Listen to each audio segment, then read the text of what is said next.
सारे बोलें सिर्फ, बात समझ में आ रही है? तभी बोलें सिर्फ काबे पे। किताबें बहुत सी हैं, लेकिन जुज़दान किस पे? कुरान पे। जो पढ़ते हैं वो बोलेंगे जुज़दान किस पे? कुरान। जुज़दान किस पे? कुरान। कब्रें तो बहुत सी हैं, लेकिन चादरें सिर्फ अल्लाह वाले मज़ारों पे। बेशक है कि नहीं? ये बात जितनी मैंने कही सच्ची है ना? सच्ची है ना? इतनी किसी को इख्तलाफ तो नहीं इन बातों से? मस्जिदें बहुत, गिलाफ सिर्फ काबे पे, कब्रें बहुत, चादरें सिर्फ मज़ार पे, किताबें बहुत, जुज़दान और गिलाफ सिर्फ कुरान पे। क्यों? इसलिए कुरान पर जुज़दान इसलिए चढ़ाया गया कि अगर 70 किताबें भी रखी हों तो देखने वाला दूर से पहचान ले जिस पे गिलाफ चढ़ा है ये आम किताब नहीं, रब का कुरान है। सुभान अल्लाह। बोलें जरा जोर से सुभान अल्लाह।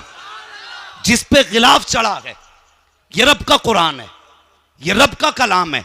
मस्जिदें बहुत हैं, लेकिन गिलाफ काबे पे, ताकि दुनिया जान ले कि कई जगहों पे इबादत होती है, लेकिन सबसे अफजल घर अल्लाह का काबा है। और बहुत बेशुमार कब्रों की लाइनें, लेकिन मजार पे चादर, ताकि पता चल जाए ये कब्र आम कब्र नहीं है, बल्कि अल्लाह वाले की कब्र है। इस्लाम ने बेटियों को नकाब दे के बता दिया कि जिस राह से 1000 बेटियां गुजरती हो और उसी राह से इस्लाम की शहजादी जा रही हो, का नकाब ओढ़ ले ताकि दुनिया जान जाए ये आम बेटी नहीं है, मोहम्मद का कलमा पढ़ने वाली शहजादी जा रही है। नारे तकबीर, नारे रिसालत, इस्लाहे माशरा कॉन्फ्रेंस, नारे तकबीर। मुझे शर्म आई, मैं अभी कुछ दिन पहले एक शादी में चला गया। अल्लाह माफ करे, चुगली मकसूद नहीं है, बस यूं समझे मैं इस्लाह के तौर पे ये बात कह रहा हूं। अक्सर तो मैं शादियों में शरीक ही नहीं होता हूं, लेकिन इत्तेफाक से अगर कभी चला जाऊं तो एक चले गए। आज तो मिजाज बना लिया लोगों ने मैरिज हॉल में शादी करने का। शर्म नहीं आती है? फैशन चल रहा मैरिज हॉल में। ओ भाई, अल्लाह तौफीक दे तो बेटी को अपनी टूटी चौखट से रुखसत कर देना, महलों के ख्वाब ना देखना। हाँ, अगर अल्लाह तौफीक दे बेटी को अपनी चौखट से रुखसत कर, महलों के ख्वाब ना देख कि मैरिज हॉल में बड़ी शान वाली बिल्डिंग होगी। हमने यहां तक तमाशे देखे, मैरिज हॉल में वो कौन सी बदतमीजी थी जो नहीं थी। एक शरीफ आदमी वहां खाना तक नहीं खा सकता, नहीं खा सकता एक शरीफ आदमी खाना। और लोग कहते हैं कि हमने इज्जत के काम किए, हमने तरक्की की है। वो जानवरों की तरह हाथ में पलट लेना, वो कितना अच्छा दौर था। मेहमानों को बैठाया जाता था, इज्जत से खिलाया जाता था, ये हमारी शराफत का हिस्सा था। आज थाल लगा दिए, कितना बड़ा फर्क आया। पहले खिलाने वाले चल के जाते थे खाने वालों के लिए लेकर के, आज खाने वाले जाते हैं, खिलाने वाले खड़े रहते हैं। ये दौर अजीब नहीं है? दूसरी खराबी मैं तुम्हें बताऊं, एक खराबी ये है, हमने देखा वो कैमरा लिए खड़ा ऐसे करके बना रहा, वहां पे वीडियो है। दुल्हन का कमरा किधर है? पूछ रहा बेगैरत, दुल्हन का कमरा किधर है? तो कलमा पढ़ने वाले जिनकी बेटी है वो कहते हैं वहां चले जाओ, वहां हमारी बहन बैठी है, वो हया कर। अल्लाह ने तेरी नजरों में तो हया के पर्दे डाले थे, और तुझे तो मुस्तफा की बारगाह से दी हुई गैरत दी गई थी, और तू इतना बेगैरत हो गया कि कैमरे वाला पहले देख रहा है, जिससे साथ निकाह वो बाद में देख रहा है। बेशक। और जब वो मैरिज हॉल से निकल के चलती है, वहां पे हजारों बेगैरत खड़े होते। हाँ, सबकी नजरें दुल्हन के कपड़ों पे होती हैं, उसके लिबास पे होती हैं। जानते हो अगर इस हाल में बेटी जाएगी तो उसके दामन में नेमतें नहीं होंगी, बल्कि 1000 लानतें लेके जाती है। जिस दरवाजे पे जाके कदम रखती है नहूसतें बरस जाया करती हैं। अल्लाह तौफीक दे तो बेटी को टूटी टूटी चौखट से रुखसत कर देना। खुदा की कसम, जब वो वहां दुल्हन बनेगी तो वो दीवारें हैं जिन दीवारों ने उसे सजदा करते देखा है। ये वो सहन है जिस सहन ने इसके सजदों को याद किया है। ये वो छत है जिसने इसकी जबान से कभी कुरान सुना है। ये वो मकान है कभी जिस मकान में में बैठ करके अल्लाह की इबादत करती थी। जब ये घर से रुखसत होती है तो दीवारें अलग दुआएं देती हैं, छत अलग दुआ देती है, सहन अलग दुआ देता है। खुदा की कसम, जब बेटी बाप की दहलीज से जाती है तो लानतें नहीं 1000 रहमतें लेके जाती है। और जिस घर में कदम रखती है इधर इसके कदम आया करते हैं, उधर आसमान से रब का करम बरसना शुरू हो जाया। सुभान अल्लाह, सुभान अल्लाह। बहुत अच्छा मिजाज बना लिया मैरिज हाल से रुखसत करने का। बेटियों हया करो। ओ भाइयों, तुमसे भी गुजारिश है, कम से कम बेटियों को गैरत के कपड़े सिलाओ। बेशक। मेरे फैशन में ना डूबो, अपनी बेटियों की इज्जत की फिक्र करो, इनकी आबरू की हिफाजत करो। और तुम्हें तो इज्जत दी है इस्लाम ने, तभी तो पर्दा दिया है। बेशक। मुझे बताइए, उन लोगों से एक सवाल है जो कहते हैं औरत का इस्लाम ने हक मारा। फ्लाइट में अक्सर तकरीर करने वाले सफर करते होंगे, मैं भी बैठ जाता हूं कभी कभार, लेकिन वहां जाके देखिए आप, टिकट चेक करने वाली लड़की, आपको पानी पिलाने वाली लड़की, खाना खिलाने वाली लड़की, हर जगह आपको लड़की मिलेगी। मैं सोचने लगा, या अल्लाह अजीब तरक्की है। जो लड़की अपने शोहर की खिदमत करने को ये कहे कि बोझ है, वो पूरा दिन हजारों आदमियों की खिदमत कर रही है, तब उसे थकन महसूस नहीं होती। आदमी 3 बार कह दे कि बीवी पानी चाहिए, कह दे उठ के ले आ, कहते हो ये इस्लाम ने हक मारा। मुझे बताए, एक शोहर की खिदमत ज्यादा थी या 1000 लोगों को शोहर की तरह हैंडल करना पड़ता है, वो ज्यादा बेगैरती होती है? सोचो तो सही। आप अगर गाली भी बक दें फ्लाइट में, उन्हें फिर भी मुस्कुराना है, बेशक। इसलिए कि उन्हें पैसे इस चीज के दिए जा रहे हैं। कभी कभी ऐलान होते हैं ना हर फ्लाइट में, क्या आपके इसमें इतनी ये लड़की हैं, ये लड़की हैं। जब किसी मुस्लिम लड़की का नाम आता ना तो दिल दुखने लगता है। अल्लाह अकबर, अल्लाह। हमारे हुजूर का कलमा पढ़ने वाली और ये नौकरी कर रही है। खुदा ने तेरी नौकरी तो कुरान की लगाई थी, तेरी नौकरी नमाज की लगाई थी, मगर क्या कहूँ उस कौम से जो फोन करके कहती है, हजरत मेरी बीवी ने मन्नत मांगी थी, फला मज़ार पे जाके चादर चढ़ाऊंगी, मेरी बीवी ने मन्नत मांगी थी, फला मज़ार पे जाके पतीला बनवाऊंगी। मुझे हैरत होती है, हमारी बेटियां ये मन्नतें मांगती हैं कि उस मज़ार पे चादर चढ़ाऊंगी। और इस्लाम की शहजादी, तुझे पता नहीं है, जब तू घर से कदम निकालती है और बेपर्दगी के साथ निकलती है, तो जैसी तेरा कदम निकलता है उसी वक्त साहिब मज़ार की लानत तुझ पे होना शुरू हो जाती है। तुझसे किसने कह दिया कि वो तेरे पतीले और मजार से राजी होगा, तेरी चादर अगरबत्ती से राजी होगा? काश क्या ही अच्छा होता, तुझे नजर माननी होती तो कहती, या अल्लाह ये काम कर दे, तेरी बारगाह में 10 रकात नमाज पढ़ूंगी। क्या ही अच्छा होता, तू ये कह देती, या अल्लाह ये काम कर दे, 10 पारे कुरान की तिलावत करूंगी। या अल्लाह ये काम कर दे, तेरी रजा के लिए 3 रोजे रखूंगी। खुदा की कसम, तेरा काम भी हो जाता, खुद काबे वाला भी राजी हो जाता, मदीने वाला भी राजी हो जाता। सुभान अल्लाह। नारे तकबीर, नारे रिसालत, इस्लाहे माशरा कॉन्फ्रेंस, नारे तकबीर। बहुत अच्छे। कुछ बेगैरत पीरों की वीडियोस आ रही हैं, सजदे करवा रहे हैं बेहया कहीं के, पैर से हटा ही नहीं सकते, लोग नाक रगड़ रहे हैं पैरों में। और मुझे बता तो सही, जिसे रब के आगे सर झुकाने की तौफीक ना हुई, वो पीर के आगे गर्दन झुका के क्या दुनिया का हुक्मरान बन जाएगा? कामयाब वही है जिसे अल्लाह की बारगाह में सर झुकाने का सलीका आता है। बेशक। ये याद रखना। मैं कहता हूं, अगर रब से तुमसे रूठा है, वो तुमसे नाराज है, एक पीर नहीं 100 पीरों के तावीज इकट्ठे करो और इतने मोटे थैले में सिलवा के गले में डाल, अल्लाह की कसम कोई फायदा नहीं होगा। फायदा तभी होगा जब काबे वाला भी राजी होगा, मदीने वाला भी राजी होगा। सुभान अल्लाह, सुभान अल्लाह। ये याद रखना, पीर परस्ती छोड़ो, खुदा परस्ती करो। क्या हमें ख्याल आया हमारा रब नाराज है कि हमसे राजी है? हम तो सोचते हैं अगर वो नाराज होता तो हमारी बिल्डिंग ना गिरा देता, हमें चैन से खाने क्यों देता? नहीं, उसकी नाराजगी की ये निशानी नहीं है, वो जालिम की रस्सी ढीली करता है। रब को राजी करो, रब को राजी करो। आज बंदे कह देते हैं कि साहब पता नहीं क्यों दिल नहीं करता नमाज पढ़ने का। सुनो, अपनी बहन बेटियों से कहो कि ये नमाजों की पाबंदी करें, इनसे कहिए ये नमाजों की पाबंदी करें। अगर औरतें बेनमाजी तो आदमी कह दे तेरे हाथ की रोटी उस वक्त तक नहीं खाएंगे जब तक तू नमाज नहीं पढ़ेगी। बेशक। तो उससे हमारा वास्ता ही नहीं जब तक तू नमाजी ना बनेगी।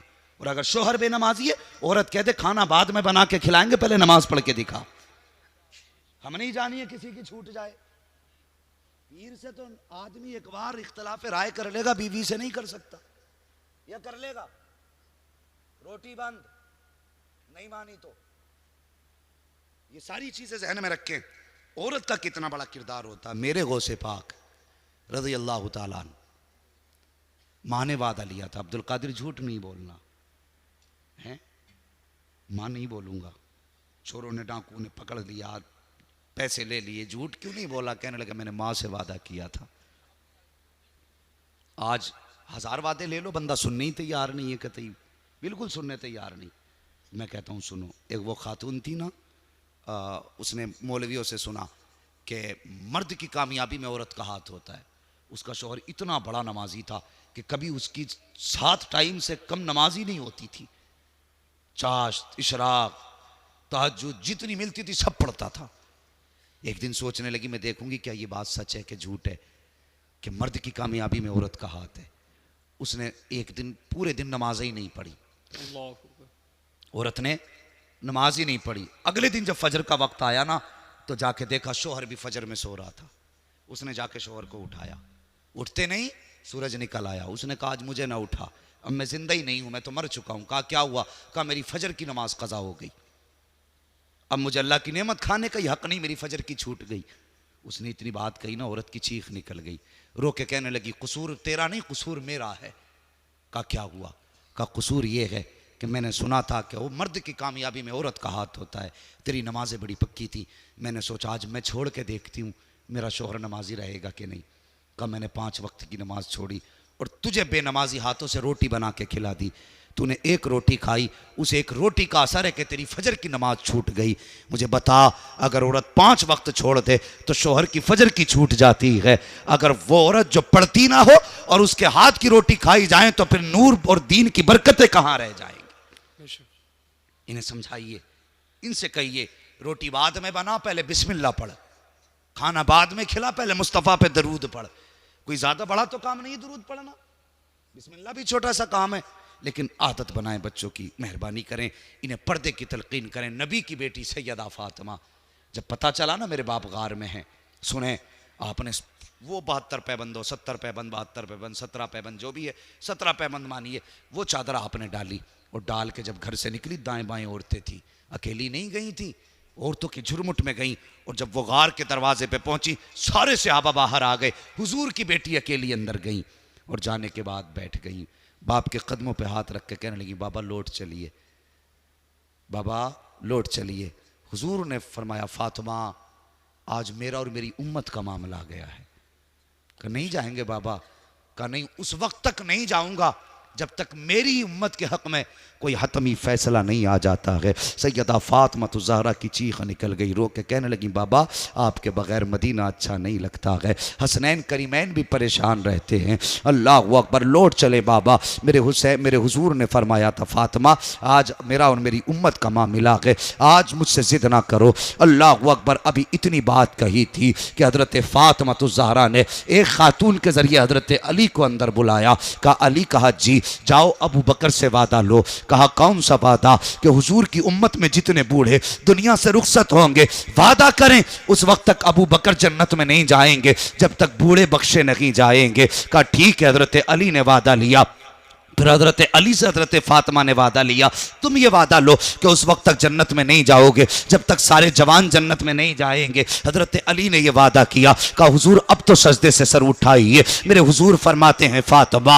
आज मेरा और मेरी उम्मत का मामला है, अगर उम्मत फिर भी ना बख्शी गई तो क्या होगा? हजरत फातिमा तो ज़हरा कहती हैं अब्बा जान याद कीजिए वो वक्त जब मेरी गोद में हुसैन आए थे तो आपने कहा था ये हुसैन दुनिया में आया है, इसको करबला की तपती हुई रेत पर 3 दिन का प्यासा शहीद किया जाएगा। कहती बाबा मैं वादा करती हूँ कयामत के दिन अपने शहजादे का वही खून से भीगा कपड़ा लेकर के रब की बारगाह में हाजिर होंगी और रब पूछेगा फातिमा इसके बदले में क्या चाहिए? तो कहती बाबा मैं उस वक्त तक जन्नत में नहीं जाऊंगी जब तक खून आलूदा कुर्ते के बदले में आपकी उम्मत की बख्शिश की जमानत न मिल जाएगी। अल्लाह अकबर। मेरे हुजूर कहते हैं ए फातिमा वो रब बड़ा करीम है, अगर उम्मत फिर भी ना बख्शी गई तो क्या करोगी? कहती बाबा याद कीजिए जब हसन पैदा हुए थे तब आपने कहा था मेरे शहजादे को जहर दे के शहीद किया जाएगा, इसके जिगर के टुकड़े कट कट के निकलेंगे। कहा बाबा फातिमा वादा करती है उस वक्त तक जन्नत में नहीं जाएगी जब तक हसन के खून के बदले में उम्मत की मगफिरत ना कराएगी। मेरे हुजूर फरमाते हैं ए फातिमा रब बड़ा करीम है, अगर उम्मत फिर भी ना बख्शी गई तो क्या करोगी? सैयदा तैयबा ताहिरा आबिदा जाहिदा नबी की शहजादी हजरत फातिमा तो ज़हरा कहती है ए अब्बा जान जब रब नाराज हो जाता है बंदे की नहीं सुनी जाती है तब हुक्म ये है कि पैर नंगे कर ले, सर से टोपी उतार ले। कहा बाबा आज फातिमा अपने सर से चादर उतारेगी और उसके बाद रब से दुआ करेगी। इतना कहने की देर थी कि इतने में जिब्रील अमीन आ जाते हैं। कहते महबूब बेटी इस दरवाजे पर आई है, सवाली बन के आई है, बेटियां दरवाजे से खाली नहीं जाया करती हैं। ए महबूब जो फातिमा कह रही है कबूल फरमा लीजिए। का फैसला क्या है? तब जिब्रील ने कहा था या रसूल अल्लाह, रब फरमा रहा है कि कयामत का दिन होगा, नफ्सी नफ्सी का आलम होगा। ए महबूब जिसको तू अपना कहता जाएगा हम उसको जन्नत की जमानत देते जाएंगे। नारे तकबीर, नारे रिसालत, उलमाए अहले सुन्नत, मसलके आला हजरत, इस्लाहे माशरा कॉन्फ्रेंस, हजरत अल्लामा मुफ्ती हम्माद साहब किबला। नारे तकबीर, नारे रिसालत। तुम्हारे ही लिए था ए गुनहगारो सियाकारो, ये शब भर जागना और रात भर रोना मोहम्मद का। हाँ मेरे जवान उठो, हुजूर से प्यार करो, अपने नबी से प्यार करो। कायनात में हमें हुजूर से ज्यादा प्यारा कोई नहीं। समझ रहे मेरी बात? हुजूर से प्यारा, सारे बोले हुजूर से प्यारा, हुजूर से प्यारा कोई नहीं। बच्चों को समझा दो, जिएंगे तो हुजूर के लिए और मरेंगे तो सारे बोले मरेंगे तो हुजूर के लिए, हुजूर के लिए। ये जालिम क्या समझते हैं जो अपने दिल में हंसते हैं? अभी तो करबला का आखिरी मैदान बाकी है, अभी तो करबला का आखिरी मैदान बाकी है। खुदारा हुजूर की इज्जत के तहफ़्फ़ुज़ के लिए उठें। जवानों जितनी भी गलत आदतें हैं ख़त्म करें। बेशक अल्लाह तौफीक दे। मेरे जवान एक बात कह के मैं बात ख़त्म कर लूँ। अपने चेहरे पे मुस्तफ़ा की सुन्नत सजा लो, अपने चेहरों पे दाढ़ियाँ सजा लो, लगना चाहिए, बताना ना पड़े नाम क्या है। देखने वाला देख के पहचान ले मुस्तफ़ा का गुलाम आ रहा है। सुभान अल्लाह, सुभान अल्लाह। हाँ आज लोग कहते हैं कि बेटियों ने दुपट्टे ओढ़ने बंद कर दिए। मैं कहता हूं हाँ जवान, बेटियां दुपट्टे ओढ़ना शुरू कर देंगी, तुम टोपियां ओढ़ना शुरू कर दो। सिर्फ जुमे जुमे को टोपी ना लगाया करो, जब तक जागते रहा करो टोपियां सर पे रखा करो। ये हमारी पहचान है टोपियां। अपने चेहरों पे टोपियां सजाओ, चेहरों पे, अपने सरों पे टोपियां, चेहरों पे दाढ़ियां सजाओ। हुजूर से प्यार करो। और एक बात और आखिर में कह के गुजर जाऊं, मेरी बात बहुत गौर से सुनना। ये अक्सर हमने एंट्री की अंदर तो लोग चिपट गए ऐसे जैसे हाथ तोड़ लेंगे। अगर मौलवी प्लास्टिक का होता तो कई बार बिखर गया होता, हाँ कई बार बिखर गया होता। लेकिन सुनिए, उलमा का हाथ चूमना फख्र की बात है, इज्जत की बात है, लेकिन इससे ज्यादा जरूरी है माँ बाप के हाथ चूमना। बेशक समझ रहे हैं ना? इससे ज्यादा जरूरी है माँ बाप के हाथ चूमना। अगर मैं कहूं माँ बाप से कितने लोग प्यार करते हैं तो यकीनन अक्सर हाथ उठा देंगे। लेकिन अगर मैं पूछ लूं कितने लोग माँ बाप से पूछ के आए तो शायद मुश्किल से 8-10 उठा पाए। उठवाऊंगा नहीं भाई, कोई हाथ ना उठाए। मैं नहीं चाहता कि किसी के राज से पर्दा उठाया जाए। और यार जब रब हो करके बंदे के गुनाह नहीं खोलता तो मौलवी हो के कैसे रब बंदे के गुनाह खोले भाई? तो कभी हाथ ना उठवाया करो। जो बात कहनी अपनी कह जाओ, रह गई बात अमल की तो अमल अल्लाह की तौफीक से है। घर से निकला करो जवानों, माँ बाप से पूछ के निकला करो। मैं बड़ा खुश हुआ, बहुत खुशी हुई मुझे कि ये हमारे क्या नाम है हसन भाई, इनके वालिदैन को मैंने देखा, उनसे मिला मैं। बड़ी दुआएं उन्होंने अपने बेटों को दी। मेरे हुजूर ने फरमाया जो बंदा इस हाल में दुनिया से आए कि उसके माँ बाप उसके हक में दुआ कर रहे हों, या उसके माँ बाप ने जिंदगी की आखिरी लम्हात में औलाद के हक में दुआ की हो, हुजूर फरमाते हैं जब क़यामत का दिन होगा सब जन्नत को तलाश करेंगे और मैं उस बंदे को तलाश करूंगा जिसके हक में माँ बाप ने दुआ की होगी। सुभान अल्लाह, सुभान अल्लाह, अल्लाह अकबर। ये कोई छोटी बड़ी खुशखबरी नहीं, बहुत बड़ी खुशखबरी है ये। हम कितने लोग बाप से प्यार करते हैं? अभी हाथ उठवा लें कि जितने लोग माँ बाप से प्यार करने वाले हैं वो जरा हाथ उठा दें। भाई इस्लाम हाशमी अगर पढ़ना शुरू, नहीं हाथ नीचे कर बेटे, मैंने मना कर दिया। मैं बात बता रहा हूँ इस्लाम हाशमी कहते हैं मैं माँ के ताल्लुक से शेर पढ़ रहा हूँ तो बंदे नोट उड़ा देते हैं ताकि इन्हें पता चले कि ये माँ बाप से प्यार करता है। मैं कहता हूँ यार मौलवी को दे, तेरी मर्जी अच्छी बात है, लेकिन जरा दिल पे हाथ रख के सच्ची बताना, जितने मौलवी को लुटा के गया कभी एक दिन बाप पे भी ऐसे लुटाएं कि नहीं लुटाएं? वाह वाह वाह वाह वाह वाह, बताइए। हाँ मौलवी को दो, तुम्हारी मर्जी, लेकिन बता जब बाप ने तुझे दवा कर रहे पर उठा के दिया था, बेटे इसमें की दवा नहीं है, तेरे मुंह पे शिकन तो नहीं पड़ी थी? तूने जेब पे हाथ मार के तो नहीं कहा था अब्बा इस हफ्ते हिसाब नहीं है? बेशक। किस बात पे तूने मौलवी पे पैसे लुटाए? तूने बात अच्छी बता दी, ले पैसे। तूने शेर अच्छा पढ़ दिया, ले पैसे। तेरी सांस लंबी है, ले पैसे। तेरा लहजा अच्छा, ले पैसे। क्या कि अच्छा होता कभी बाप के सामने खड़ा होता, कहता बाप तूने बचपन में परवरिश की है, ले पैसे। तूने अपने वक्त को कुर्बान करके पाला है, ले पैसे। तूने जवानी मेरे लिए लुटाई है, ले सारी दौलत तेरे लिए है। क्या कि अच्छा होता एक बार उसके कदमों में बैठ जाता, कहता बाबा तेरी नजरों में मेरे सामने इस दौलत की औकात कुछ नहीं है, अगर हुक्म देगा हंसते हंसते जान लुटा दूंगा, इसलिए कि मैं जानता हूं जिस्म मेरा है लेकिन सांसें जो चल रही है तेरी बदौलत चल रही है। नारे तकबीर, नारे रिसालत, मसलके आला हजरत, इस्लाहे माशरा कॉन्फ्रेंस, नारे तकबीर, नारे रिसालत। सच्ची बात है, मुझे पैसे देते रहो मैं शेर लंबे करता रहूंगा, मुझे पैसे रहो तकरीर लंबी करता रहूंगा। जहां पैसे नहीं मिले मजमा बड़ा सूखा है, मजमा बड़ा खुश्क है, ये खुश्क दिखने लग जाता और सलाम कर उस माँ को, खुदा की कसम तू जिससे मिल के ना गया, तूने जाते जाते जिससे सलाम ना करा, तूने जाते जाते जिससे इजाजत ना ली, लेकिन जिस दिन से तू परदेश गया है पूछ पड़ोसियों से तेरे बारे में माँ क्या कहती है। कभी ये नहीं कहती मेरे बेटे ने जाते वक्त सलाम नहीं किया था, कभी ये नहीं कहती कि मेरे बेटे ने जाते वक्त मेरी तरफ मुड़ के नहीं देखा था। जब भी कोई पूछता है तेरे बेटे का हाल क्या है, आंख में आंसू भर के कहती मेरा बेटा बड़ा प्यार करता है, मुझे रोज फोन किया करता है, चाहे महीने गुजर जाएं और बेगैरत का एक फोन ना आए फिर भी माँ कहती मेरा बेटा बड़ा प्यार करता है,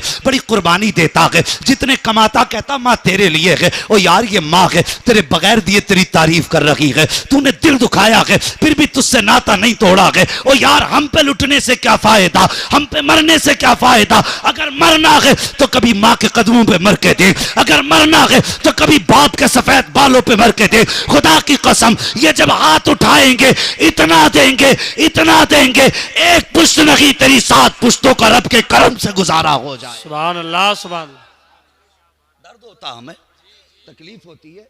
कितने माँ बाप कहते हैं मौलवी साहब दुआ कर दो, बेटे ने रोटी देनी बंद कर दी, ओ बेगैरत हया कर इन्हें न सता। ये तेरी नज़दीक सिर्फ इंसान नहीं है, तेरी जन्नत भी है, तेरी दोज़ख भी है। अगर ये राज़ी है तो तुझसे रब राज़ी है। मेरे हुजूर ने फरमाया अगर तुम्हें पता लगाना हो तुम्हारा बाप तुमसे, तुम्हारा रब तुमसे राज़ी है कि नाराज़, फरमाया सुबह उठ के बाप का चेहरा देख, अगर तेरा बाप तुझसे राज़ी है तो समझ ले पैदा करने वाला खुदा भी तुझसे राज़ी है। इससे बड़ी और कौन सी जमानत मिलेगी है? जिंदगी ऐसे गुजारो। और जवानों ये पैसा ये दौलत 4 दिन की है, जिस दिन आंख बंद हो जाएगी सब खत्म, सब खत्म। ये वारिस जिनके लिए कमाते हैं ना हम, ये इसके बंटवारे पे लड़ेंगे। ये कहेगा अब्बा ने इतना बैंक बैलेंस छोड़ा, इसमें इतना मेरा, वो कहेगा नहीं तू झूठ बोल रहा है, अब्बा ने इतना छोड़ा था तूने 50 मार दिए। इसको लेकर के गोलियां चलेंगी, सर फूटेंगे, फितने होंगे। और यार अब्बा के मरने के बाद मैंने देखा, मुझे ताज्जुब होता अपनी कौम पे, मैंने देखा 40वें की फाता में जाओ तो जितना बड़ा स्टेज है ना हजरत, इतने लंबे लंबे थाल, मतलब इतने बीच में थाल लगा दिए जाते हैं। क्या मामला भाई? क्या अब्बा को बिरयानी भी पसंद थी आज वो भी बनाई, अब्बा को पान पसंद था वो भी बनाया, अब्बा को रसमलाई पसंद थी वो भी लाया हूँ, और ये बिन मौसम की भिंडी अब्बा को बड़ी पसंद थी, मुझे बरेली की मंडी से मिली है, वहाँ से भिंडी खरीद लाया। मैं एक बात कहता हूँ यार, मरने के बाद तो तूने इतनी ख्याल कर लिया, काश तूने जीते जी अपने बाप की ज़रूरतों का ख्याल किया होता। मौत तो अपने वक्त पे आनी है, लेकिन कभी ज़िंदगी में उनकी पसंद का ख्याल किया होता, तू पलट के आता, काम से आता, परदेश से आता, जहाँ तुझे बीवी की पसंद मालूम है, बच्चे की पसंद मालूम है, ये भी तो मालूम होना चाहिए मेरे बाप को क्या पसंद है? ये तो पता होगा ना बाप को क्या पसंद है। काश छोटी सी थैलिया में वो भी ले आता जो बाप को पसंद है, घर में आता, सलाम करता, बाप की गोद में रख के कहता अब्बा तुम्हें बड़ा शौक है इन चीज़ों का, लो खाओ। खुदा की कसम बाप बड़े खुददार होते हैं, माँ बड़ी खुददार होती है। ये खाते बाद में है, हाथ पहले उठा देते हैं, कहते या अल्लाह मेरे बेटे ने मेरा ख्याल रखा है, अपनी रहमतों पर से इसका इंतज़ाम फरमा दे। ये माँ बाप होते हैं। तो जवानों, आज किस महफिल में आए हो, खुदारा किसी का हक ना खाओ, किसी को सता के ना जाओ, हुजूर से प्यार करो, हुजूर से इश्क करो। अगर कोई हुजूर के खिलाफ जबान खोले और तुम मौजूद हो तो फिर जिंदगी की परवाह ना करो। ये तो जान ही है ना, फिर उससे बेहतर मौत कौन सी होगी जो हुजूर के नाम पे आ जाए। सुभान अल्लाह, सुभान अल्लाह। उससे प्यारी भी कोई मौत हो सकती है? ओ यार, हमारी तो जवानियां ही हुजूर के लिए है, हमारी तो जिंदगी हुजूर के लिए है। हम तो मर के भी इसलिए कब्र में जाते हैं मुस्कुराते हुए कि वहां हुजूर का दीदार होगा। तो फिर जीते जी हुजूर के नाम पे अगर जिंदगी लुट गई तो फिर इससे कौन सी बेहतर बात हो सकती है। हुजूर से प्यार करो। आप बड़े अच्छे लोग हो, मुझे उम्मीद है इंशाअल्लाह बाप की इज्जत करेंगे इंशाअल्लाह। गर्दन ना हिलाइए, तालीम का दौर है। वो दौर और था जब लोग कम पढ़े लिखे होते थे और ऐसे कहते थे। अब जबान से बोलो इंशाअल्लाह। इंशाअल्लाह। बाप की इज्जत करेंगे, इंशाअल्लाह। माँ की कदर करेंगे, इंशाअल्लाह। भाइयों के हक अदा करेंगे। इंशाअल्लाह। बात याद आ गई, बता दूं, अभी मेरे हैं 3-4 मिनट, अभी बुरा ना मानिएगा, अभी 3-4 मिनट है। अक्सर होता क्या है, जो बड़े भाई होते हैं वो अपने छोटों पे अपनी जिंदगी खर्च करते हैं। सुनना मेरी बात बहुत गौर से, और ये काम की बात बता रहा हूं ताकि कयामत में गिरफ्तारी ना हो। बड़े भाई ने चूंकि बड़ा था, शादी हो जाती है उनकी, और फिर वो अपनी कमाइयां छोटे भाइयों को खिलाते। अलग समाज नहीं होने देता, नहीं अलग मत होना, तू बड़ा है, छोटों को निभा के चल। कल जैसी छोटे की शादी हुई 10 साल के बाद, 10 साल के बाद निकाह होते ही उसने अपना बंटवारा कर लिया। इधर बड़े भाई की बेटियां जवान, जो 10 साल की बच्ची हो जाए समझ लो जवानी है वो। फिर कितने दिन रह गए जवानी में, तो उसे उस हाल में हमने छोड़ दिया जबकि उसका कोई सहारा नहीं था। जो कमाता रहा छोटे खाते रहे। हाँ, जब वो कमाता रहा छोटे खाते रहे, जब उसके बच्चों पे लगने का वक्त आया सब अलग हो गए। अब्बा ने भी कह दिया नहीं भाई अब अलहदा हो जाओ, सब अपने अपने घर के हो गए। ओ अब्बा तू भी हया कर, अगर बेटे को अल्लाह को हिसाब देना तो तुझे भी अल्लाह को हिसाब देना है। बेशक। हाँ, तेरा अब्बा होना इतना बड़ा रुतबा नहीं है कि तू अपने हिसाब से बच जाएगा। बेटे को इस बात का हिसाब देना है कि तूने बाप की कितनी खिदमत की है, और तुझे यह हिसाब देना है तूने औलाद के साथ कितना बड़ा इंसाफ किया है। बचेगा तू भी नहीं। खुदारा बड़ों के साथ ना इंसाफी ना करो। मैंने जिनके बड़े भाई वीआईपी गाड़ियों में चलते हैं, छोटे भाई वीआईपी गाड़ियां, नौकर चाकर उनके बड़े भाइयों को ठेले लगाते देखा है। और जब उनसे पूछा ना क्या हुआ, तो कहते सारी जिंदगी कमाई मैंने इसकी पढ़ाई पे लगाई थी, आज बच्चियां जवान हो गई, उनका सहारा कुछ नहीं है। वो हया कर, अगर तेरी वजह से कोई भाई रोड पे आ गया ना तो कोई माफ करे तो करे, लेकिन खुदा तुझे माफ नहीं कर सकता है। बेशक। जो जहां बैठा भी वहीं बैठा रहे। आप लोग बैठे रहें।